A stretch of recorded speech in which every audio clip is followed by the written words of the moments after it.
Os nossos estudos hoje é o 30º encontro, e é um curso de divulgação à doutrina espírita, né? Genericamente, paixão é um sentimento excessivo em torno de alguém, de algum objeto ou ideal. Algumas a traduzem como amor. Afeição intensa com característica de parcialidade e exclusivismo. Mas para aí, Décio, paixão é uma coisa ruim? Não devemos tê-la? Nós veremos durante os estudos desta noite que a paixão é extraordinária. Kardec, na codificação, questionou isso aos imortais. Os psicólogos já disseram que sim. O amor, ele normalmente está relacionado a um sentido bonito, a um sentido nobre, estável e sereno, controlável, né? E menos temido. Enquanto, no caso, as paixões invade a pessoa, domina o pensamento e praticamente coloca uma nuvem, um véu diante dos olhos, dos ouvidos, e as pessoas em si, relativamente a esse amor carnal, a principal característica das pessoas apaixonadas é que elas passam a enxergar no outro aquilo que desejariam, né? Que fosse, e não que é realmente. O parceiro é idealizado, transformado em um personagem, né? Conclui, vamos dizer assim, o psicólogo, trabalhando em aulas não porquanto não sou professor, em encontros anteriores, falávamos relativamente ao casamento. Martins Peralva, ele dividiu, ou pelo menos classificou o casamento em cinco, vamos dizer, o primeiro, o casamento, vamos dizer, o casamento afim, efetivamente a pessoa gosta de mim, então casou-se. Tem os casamentos provacionais, que são os casamentos, olha, ela casou com o Décio bebe, o Décio faz isso, o Décio fala mal dos outros, o Décio é assim. Quer dizer, que ela está provando, Décio, mas essa aprovação tem que ser, de uma certa forma, eterna, e eu não posso casar novamente, absolutamente.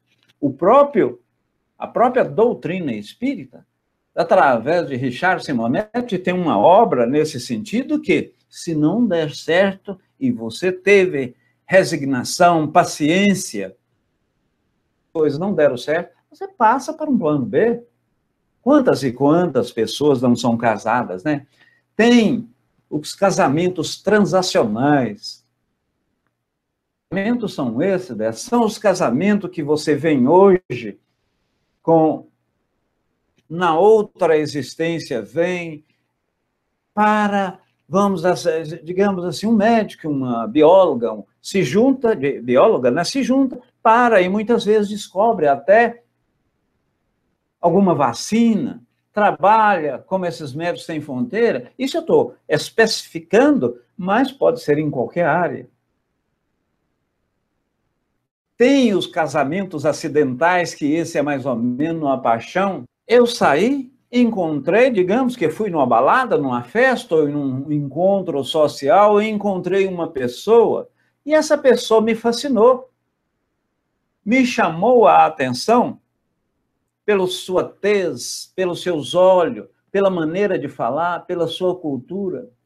E ela, pela mesma forma, gostou do meu jeito, né? Do meu jeito de portar, da minha educação, do meu jeito de transacionar, de conversar com a mesma. Ocorre que esse acidente de um encontro poderá virar até um amor, mas veja que aí nós estamos num processo passional, num processo de paixão. Então, casa-se. Amanhã, aqueles belos olhos, aquela fala bela e maviosa, aqueles cabelos encaracolados, né, os quais eu nem mais os tenho. Então, acaba. Aí, o que que ela vê? Não, mas eu casei com o Décio, ele tinha uns cabelos extraordinários, ele falava até razoavelmente bem, ele foi educado, agora nada mais tem. Então eu vou largar. O que que aconteceu nesse casamento acidental? Eu uni a ela e ela uniu a mim por algum aspecto identificado momentaneamente. E hoje nós verificamos, quando isso ocorre, esses casamentos, e segundo o próprio IBGE, a duração é curta, né? Meus irmãos, a duração é curta.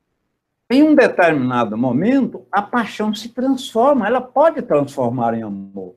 Então, eu posso relacionar-me naquele encontro acidental, que constituiu, segundo Martins Peralva, o casamento acidental, pode, em decorrência daquela paixão inicial, virar um amor. Aonde você não cobra, aonde você, né, doa.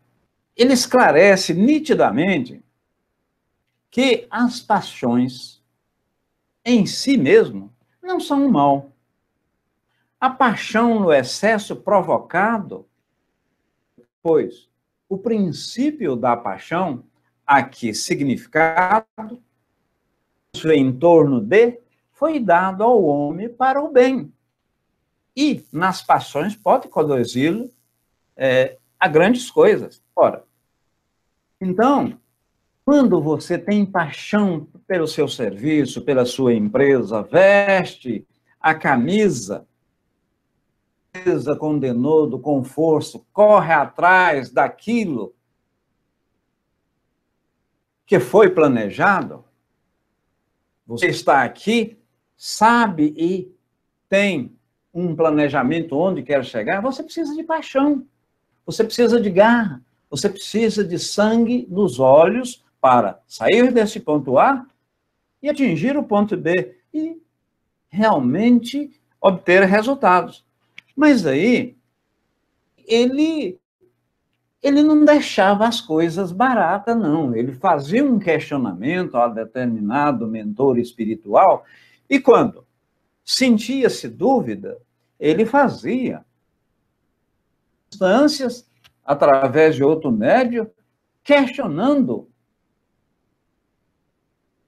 a pergunta anterior. E ele disse o seguinte: tudo bem, já que o senhor fala que, ele falando com o espírito protetor lá, né?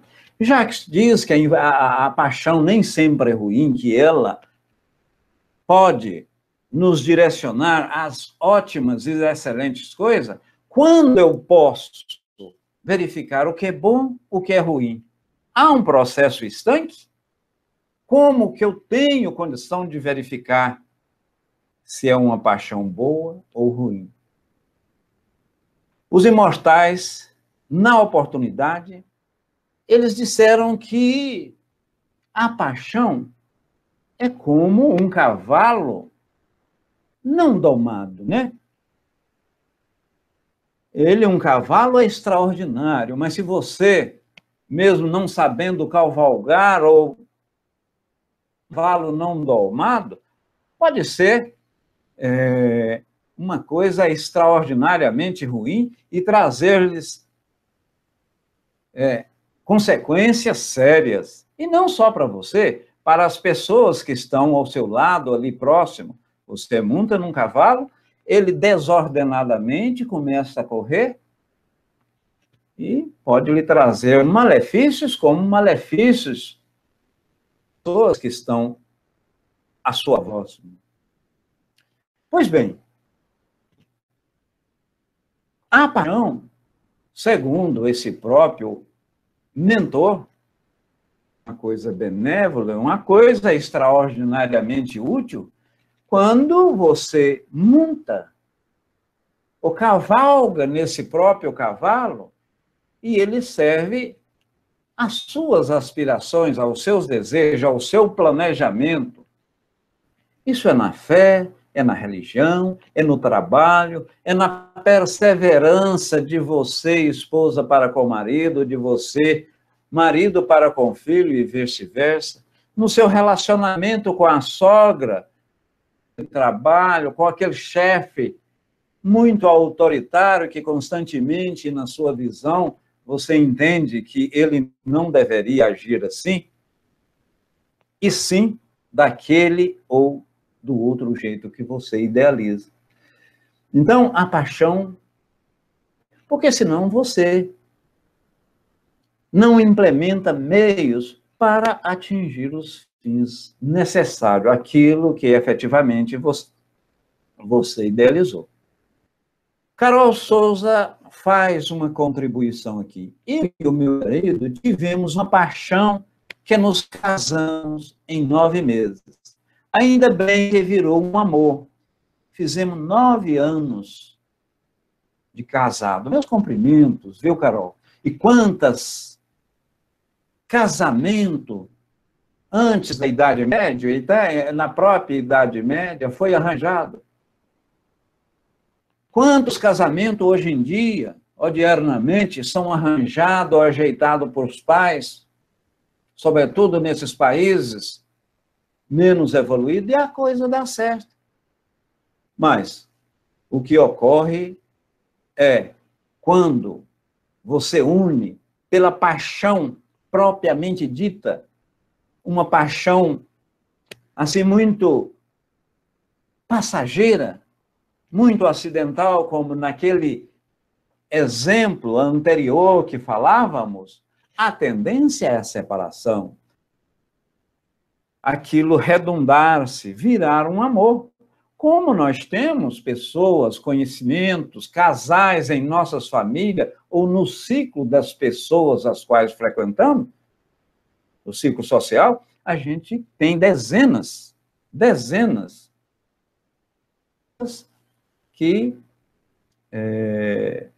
de pessoas nessa circunstância, né? Casaram por uma paixão, uniram por aquela paixão inicial, acidental, e depois virou-se um amor extraordinário. Virou-se um amor extraordinário.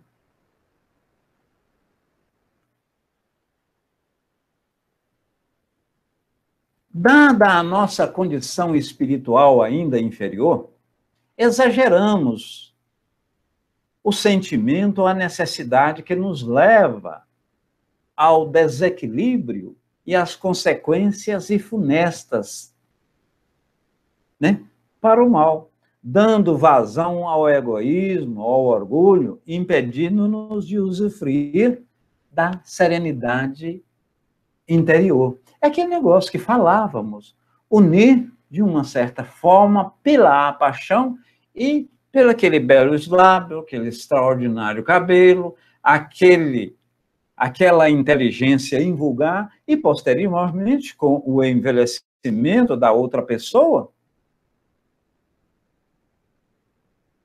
acabar aquele elan e simplesmente a gente perder aquela paixão inicial, né, que não virou amor, e haver uma separação.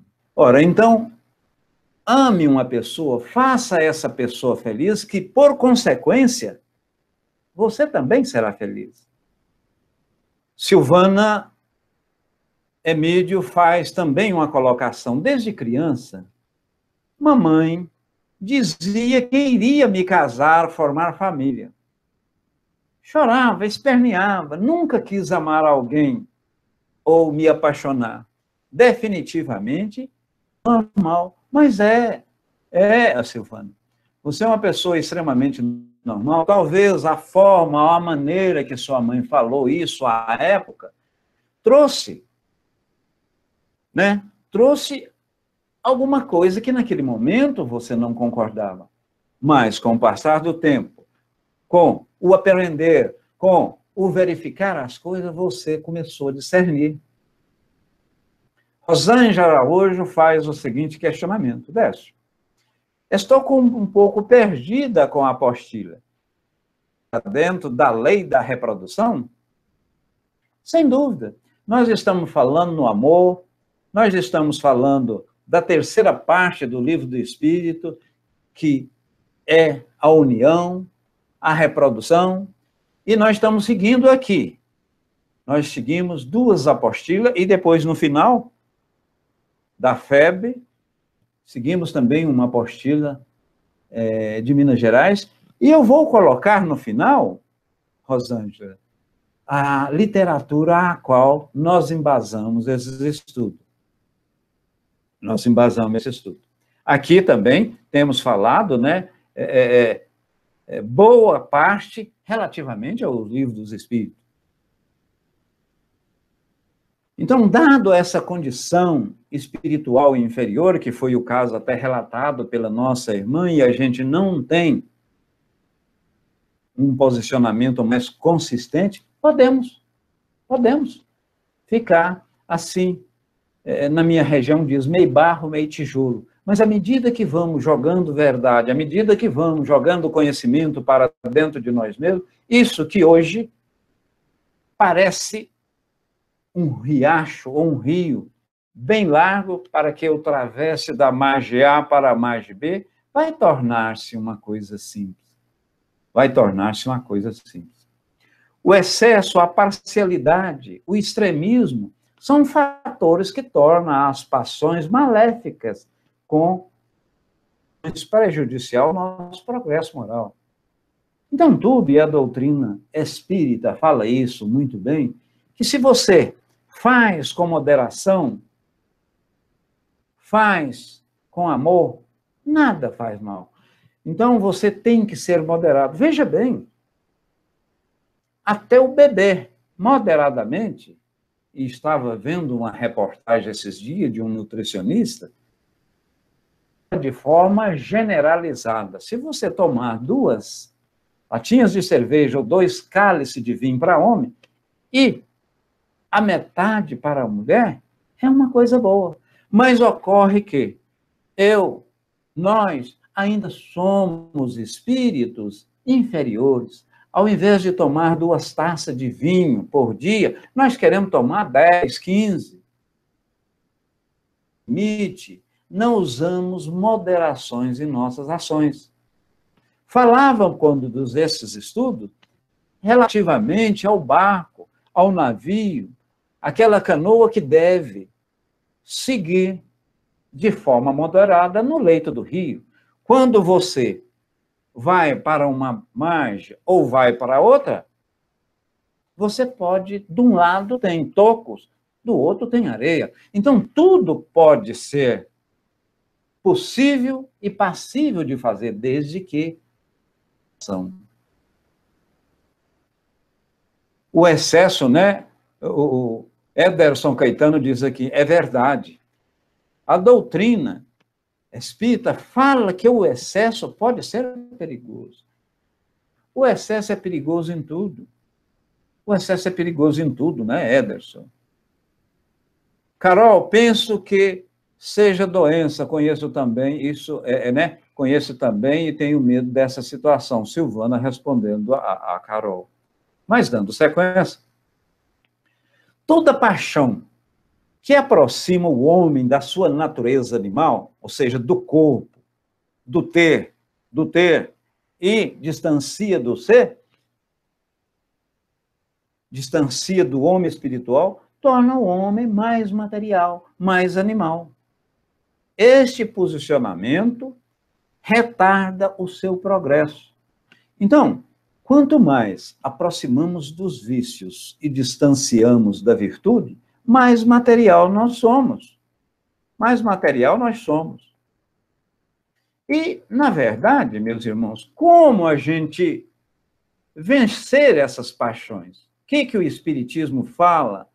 Como nós podemos vencer essas paixões?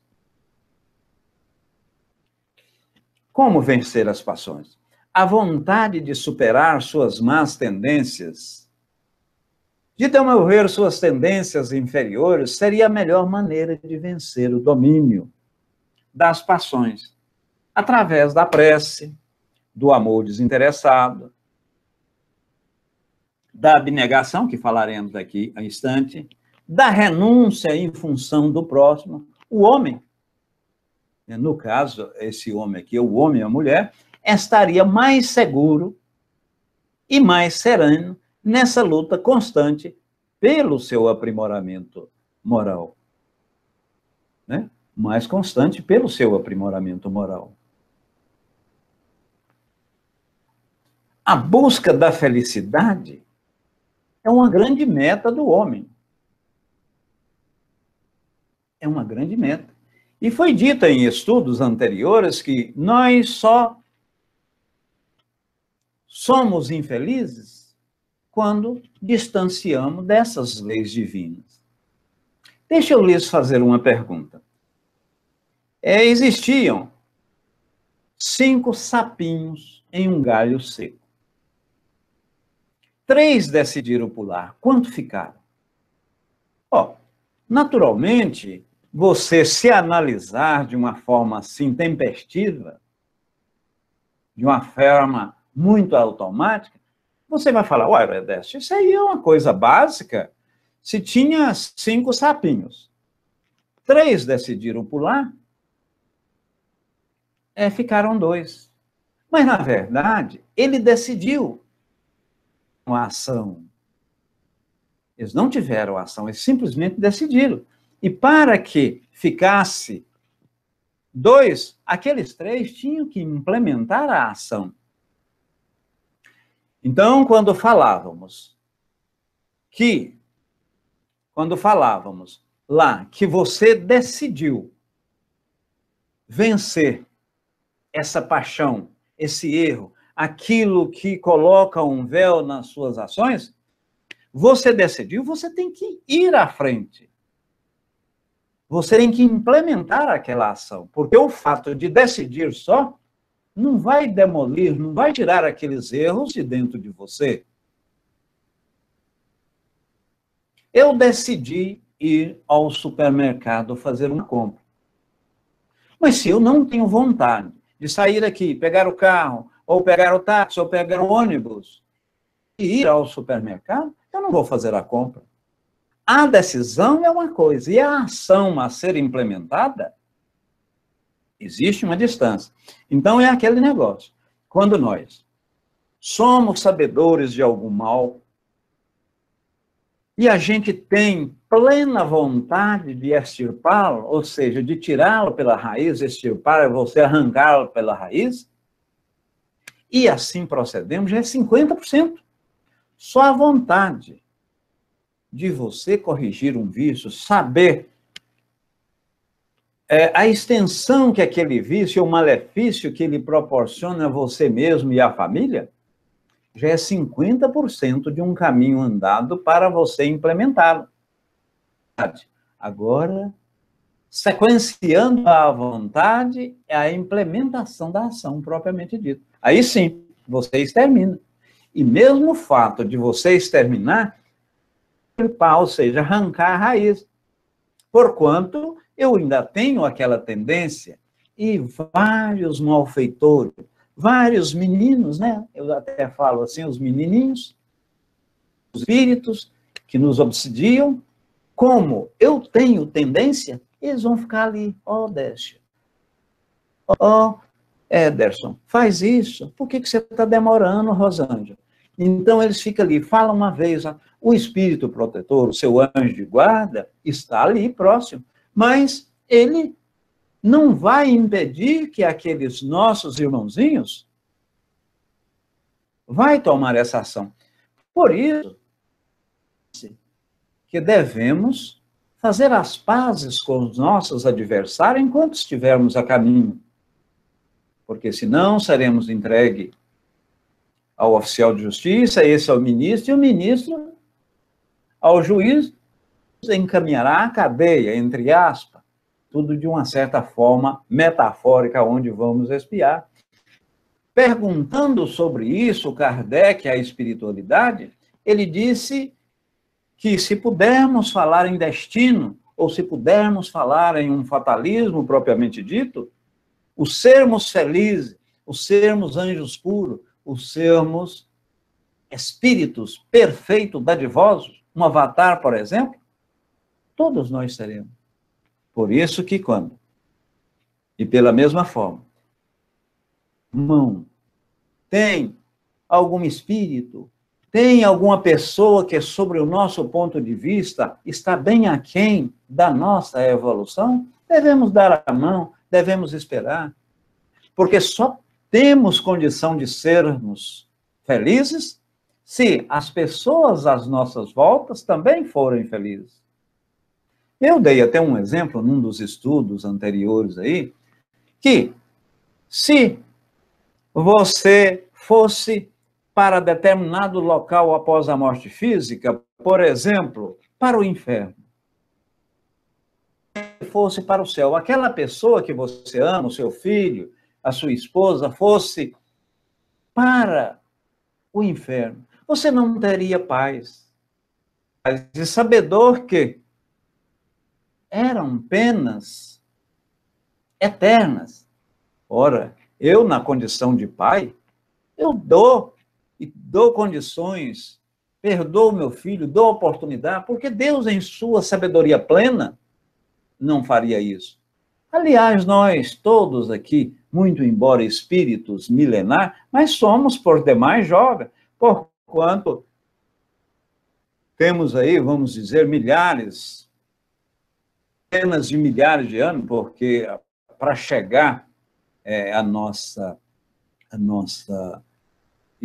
nosso estágio evolutivo, segundo a obra de Emmanuel, psicografada por Chico Xavier, só o fato de o espírito receber o selo da inteligência, poder raciocinar,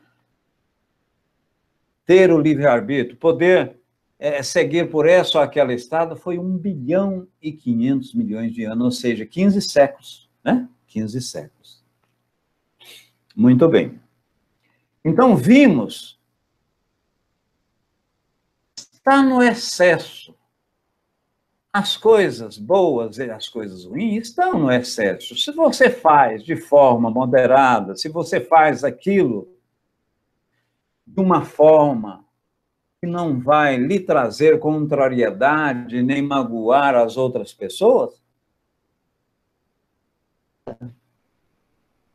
em nossos dias, ou seja, no dia a dia, podemos treinar o domínio sobre as paixões e começar pelas coisas simples.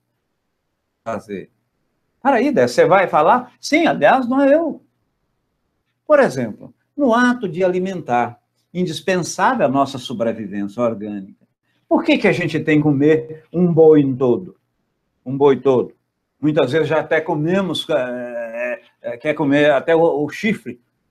Comemos de forma parcimoniosa, né? De forma educada. Não, mas parece que vai acabar, eu tenho que comer.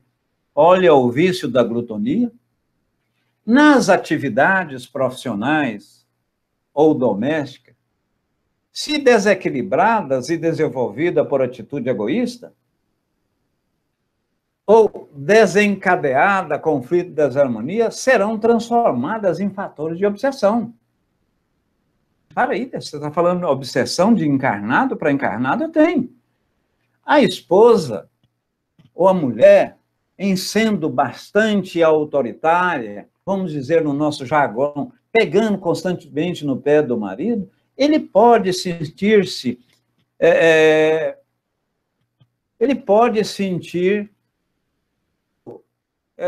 vamos dizer assim, engessado. E, pela mesma forma, o marido. Aí houve o quê? Quantos e quantos maridos, né? De goela abaixo, quer colocar, etc. tal. A esposa está sendo obsediada. A obsessão de encarnado para encarnado. A nossa consultora para assuntos de casamento aqui, Marinalva Mello, ela diz o seguinte, que se tiver alguém aqui que for casar com o intuito, com o objetivo de ser feliz e olhando tão somente a felicidade em si, não case, né? Não case. E, na verdade, né, Marinalva, nós somos sabedores que, para ser feliz, nós temos que fazer a outra pessoa feliz. No casamento, então, é uma doação. É uma doação, você tem que doar. Doe, faça a outra parte feliz, que as coisas, por si só, justapõem e a felicidade se implanta de uma maneira geral. Olha aí, nas ligações afetivas, deve haver um equilíbrio, por quê? Né? Aquele ciúme extremo, aquele egocentrismo, e adoras de paixões destrutivas. Aí já estamos, não estamos falando naquela paixão de ir atrás, de correr atrás de um concurso, de fazer alguma coisa, implementar um ideal do filho. Os ideais enobrecedores da alma, seja na área de pesquisa, de estudo, das relações artísticas e religiosas, se levado aos excessos, aos exclusivismos, sobretudo do que refere-se à religião propriamente dita, fundamentalismo, xiitismo. O que é isso, Deus? Não, isso é tão fundamentalista, o Décio é tão fanático, que ele chegou a falar, se não vir para o Espiritismo, você não será salvo. O Espiritismo é tão somente a única e real verdade. Olha, eu já estou falando besteira, eu já estou fazendo besteira, então eu estou sendo um ortodoxo. Sendo um ortodoxo, né? Outro exemplo aqui. No autoconhecimento, no trabalho da reforma íntima, eu sempre procurando as ideias crísticas, procurando aquilo que o evangelho de amor, de luz, e que o próprio Espiritismo e essa doutrina que professamos, a gente tem um melhor relacionamento com o cônjuge, a gente tem um melhor relacionamento com o filho, com as pessoas. Décio, novamente você está que viajando na maionese, porque você coloca as coisas de uma certa forma muito fácil. Não, não é fácil. Fala hoje. Se você repete amanhã, depois de amanhã você está fazendo. Não é uma questão de autoajuda. É você verificar o que é correto, o que não falava isso muito na questão 919, quando ele falava, olha, eu faço uma revisão dos meus atos diários durante a noite e coloco de forma clara, precisa, a argumentação às quais eu posso responder. Eu fiz ao trem, aquilo que eu fiz ao próximo, ao meu filho, à minha esposa, à pessoa que está ao meu lado, se eu no lugar delas e elas estivessem fazendo para mim, eu ficaria satisfeito? Ele diz ainda, quando você tem dúvidas, vá, lê um livro, conversa com um amigo que tem um conhecimento igual a você ou maior, tire dúvidas. Mas ocorre, fazendo isso no final do ano. Eu preciso emagrecer, eu tenho que correr, vamos matricular na academia, e porque eu não lembro o que estava ocorrendo aqui nesse dia, 10 de outubro de 2006.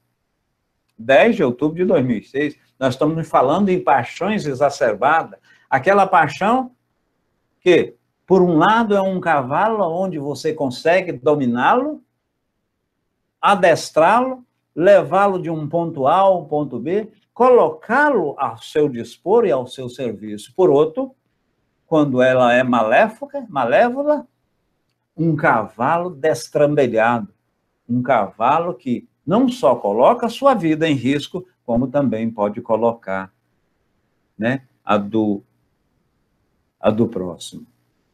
Relativamente a essa última tela aqui, meus irmãos, Allan Kardec, na questão 912, indaga. Tudo bem, os senhores estão falando relativamente a amor, a paixão, mas qual é o meio mais eficaz de se combater a predominância da natureza corpórea? A espiritualidade, de uma certa forma, de uma maneira contundente, afirmaram: praticar a abnegação. E o que é a abnegação? A abnegação é um sacrifício voluntário, né? Aquilo que você faz em função das outras pessoas, em benefício dela própria, né, do seu próximo, e sem interesse pessoal, de forma voluntária mesmo. Muito bem. O sacrifício voluntário, então,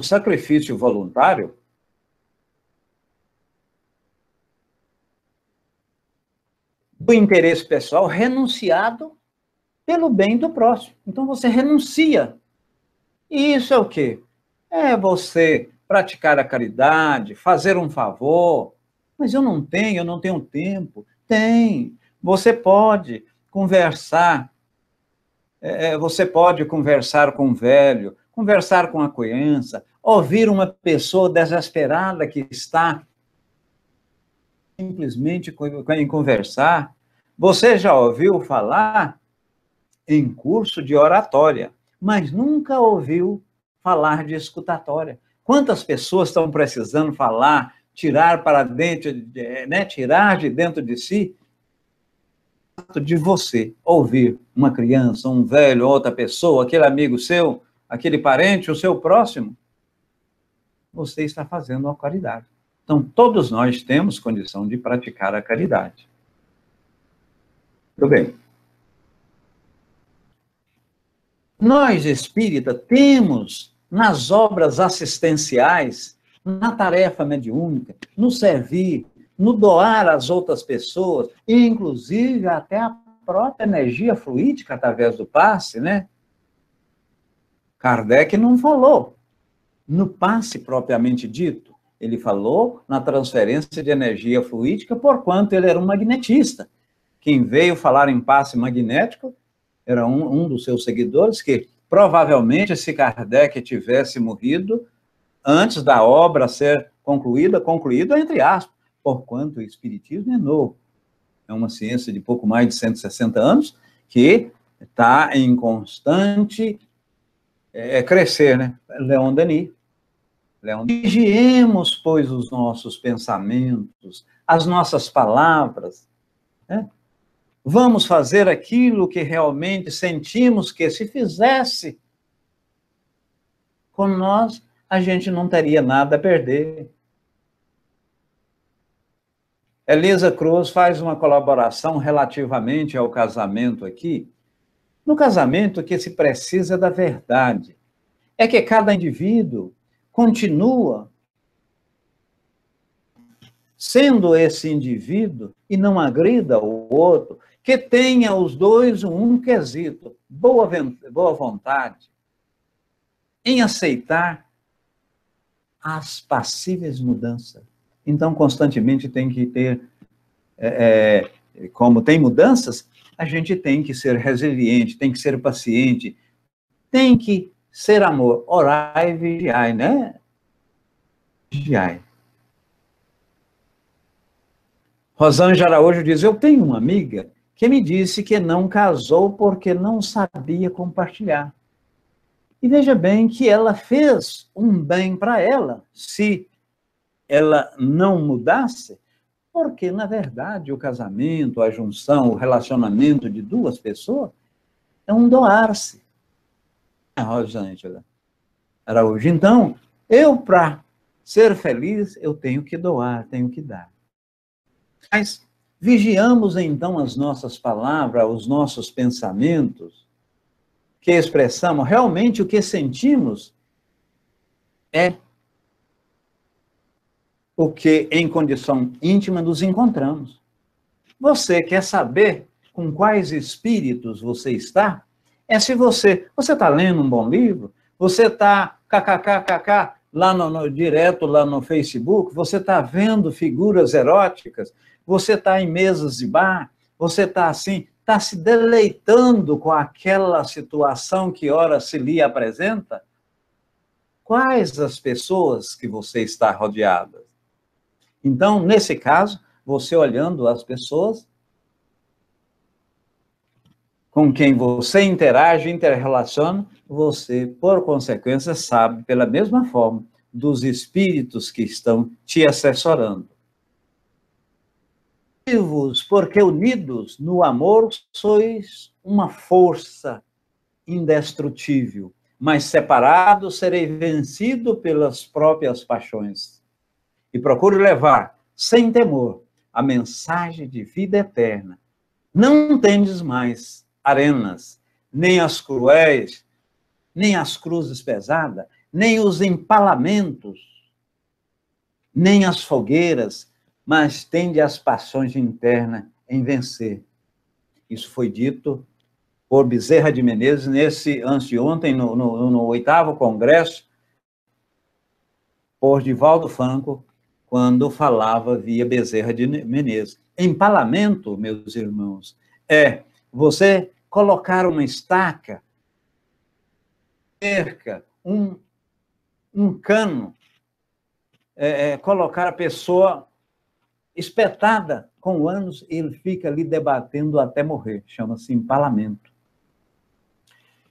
Então, Bezerra de Menezes nos exorta, nos pede para a gente unir. Se a gente não tem mais fogueira, se não tem mais empalamentos, se não tem mais essas cruzadas, mas nós temos muitas paixões a ser debeladas. Vou contar uma pequena metáfora, que é um casal muito pobre, morando numa determinada chácara, e o cidadão tinha mais dinheiro do que ele. E ele vendo, e não vendo perspectiva nenhuma de crescimento, disse a mesma o seguinte: meu bem, nós precisamos ter mais dinheiro do que hoje realmente tem. Porque não tenha dúvida, meus irmãos, que a parte moral é importante, mas a parte material não deixa de ser-lo também.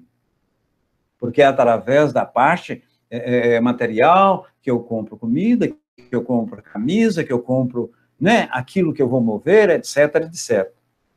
Ele falou: meu bem, eu vou sair, mas só voltarei quando tiver condição de dar uma vida melhor a você. Ele trabalhava, eu tinha experiência na agricultura, né? Mexer com vacas, etc., com fazenda, e ele saiu. Andou-se vai por mais de 15 dias, uma distância muito grande, chegou numa determinada fazenda e chegou lá, falou, olha, contou a história dele, que ele era casado, etc., e estava ali. E o caboclo falou, olha, você veio realmente no momento certo, eu estou precisando. E ressaltou a história dele, que ele veio de um interior distante, mas ele queria fazer um acordo, um pacto com o fazendeiro. Ele ia trabalhar ali por anos, por um determinado tempo, mas a única coisa que ele queria, ele não queria receber o salário. Queria que o patrão, que o fazendeiro, colocasse esse salário na poupança. E assim foi feito. O certo é que passou 20 anos. Um belo dia ele chegou para o fazendeiro e disse, meu senhor, eu pretendo retornar à minha terra. E daqui lá, são mais de 15 ou 20 dias, eu vou pretendo. Aí o fazendeiro, eu não posso pedir para o senhor ficar, porque quando aqui chegou, nós fizemos um acordo. Eu vou falar contigo e te sugerir. Você tem, e é direito seu, o dinheiro todo agora, ou, por outra, eu lhe darei 3 conselhos. O que você quer? Ele falou assim, não, me dá os 3 conselhos, porque ele gostava demais do fazendeiro. Aí o fazendeiro, ó, não dê-me a resposta agora. Dorma, anjos da guarda, amanhã nós voltaremos a falar. Amanhã nós voltaremos a falar. É o potássio, né? Karnal falou desse jeito, viu? KKKK, né? O potássio. Então, quando você faz dessa forma que a Rosângela colocou na área de texto, você está exaltando a outra pessoa e querendo, de uma certa forma, se equivaler a mesma. Dia seguinte, chega o peão lá e falou assim, olha, patrão, eu, na verdade, decidi conselho. Eu vou te dar os 3 conselhos. Espera um instante. Está aqui os 3 pães. Você come esses 2 aqui, esse último pão aqui, você come quando chegar na sua casa com a sua esposa lá. E quais são os conselhos? Ele falou, olha, não tome, primeiro conselho, não tome atalho na vida. O segundo conselho, não tenha curiosidade para as coisas que não lhe diz respeito. E o terceiro conselho é, quando você tiver de tomar uma ação, uma decisão, estando emocionalmente, eu diria assim, um pouco perturbado, não tome o conselho. Pois bem, aí o rapaz saiu, ele tinha de viajar uns 15 dias a pé, pôs a sua burocazinha nas costas, e no segundo dia, ele encontrou um andarilho e falou assim, ele contou a história, falou, não, você pega esse atalho aqui vai te diminuir 5 a 6 dias, porque você não tem que estar naquele riacho, etc. Pois bem, ele pegou o atalho. Aí, andando, lembrou do conselho do fazendeiro. Disse, não pegue atalhos na vida. Não pegou o atalho, e posteriormente, lá pelo 3º dia, ficou sabendo que ali ia dar um covil de ladrões e, naturalmente, ele seria assaltado ou quando não morto. Andou, já estava às 18 horas, chegou numa pensão, uma casa simples, né? Melhor um pouco do que casa de pau a pique, e lá pousou. À noite, ele ouviu um grito, ai, ai, ai, acode-me, socorro, eu não aguento mais. A porta do quarto falou assim, eu vou ver o que está acontecendo. E a pessoa sempre gritando cada vez mais alto. Aí ele lembrou do segundo conselho, olha, na vida, não seja curioso para aquilo que não lhe diz respeito. Ele voltou. Quando foi acertar no dia seguinte,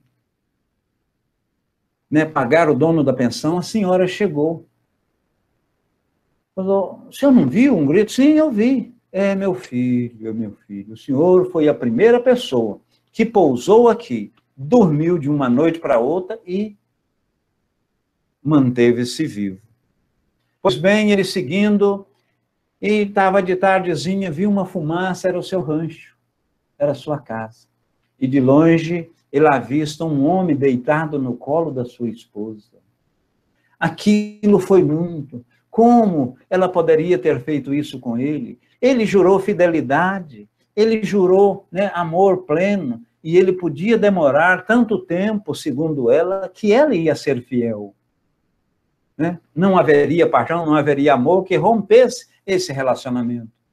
Aí ele pegou o facão, correu para tentar matá-la até, e saiu com o facão correndo, lembrou do terceiro conselho do fazendeiro. Não tome ação nenhuma se você está sob o fluxo da emoção.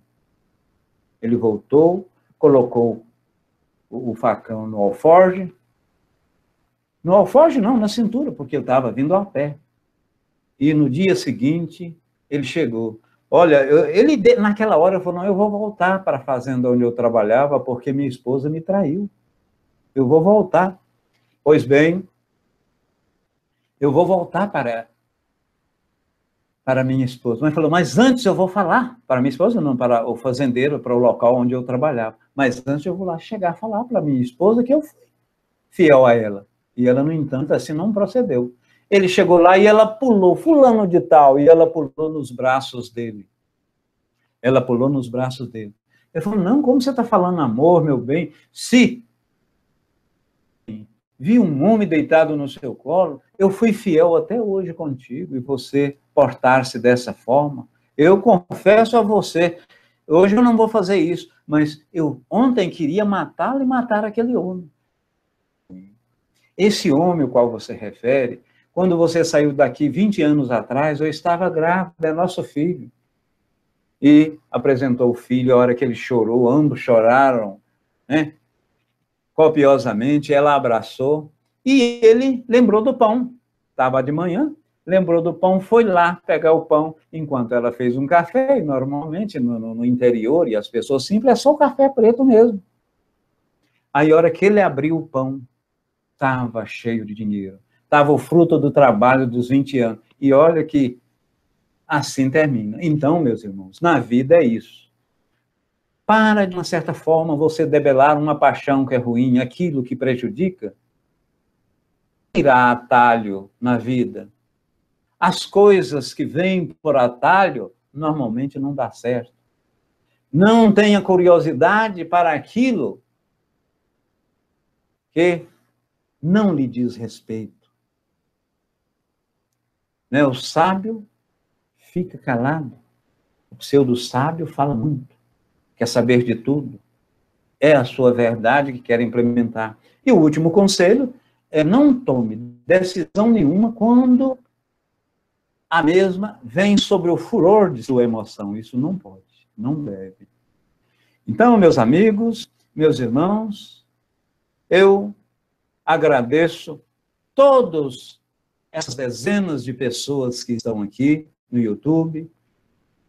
Com certeza também tem outras, não menos, na Rádio Amigo Espírita ou outra plataforma que está nos transmitindo. Mais uma vez, eu ressalto, inscreva-se na Rádio Amigo Espírita, dá o seu like nos vídeos, e quando eu faço aí, não é para exaltar o Décio, a Rádio Amigo Espírita, não. Quando você inscreve, você vai receber os vídeos, você vai receber as novidades, você vai receber não só os palestrantes, as pessoas, os nossos estudos, como as pessoas que o nosso administrador, José Aparecido, filma e, de uma certa forma, coloca no mesmo canal. Muita luz, muita paz. Aqueles que colocaram a água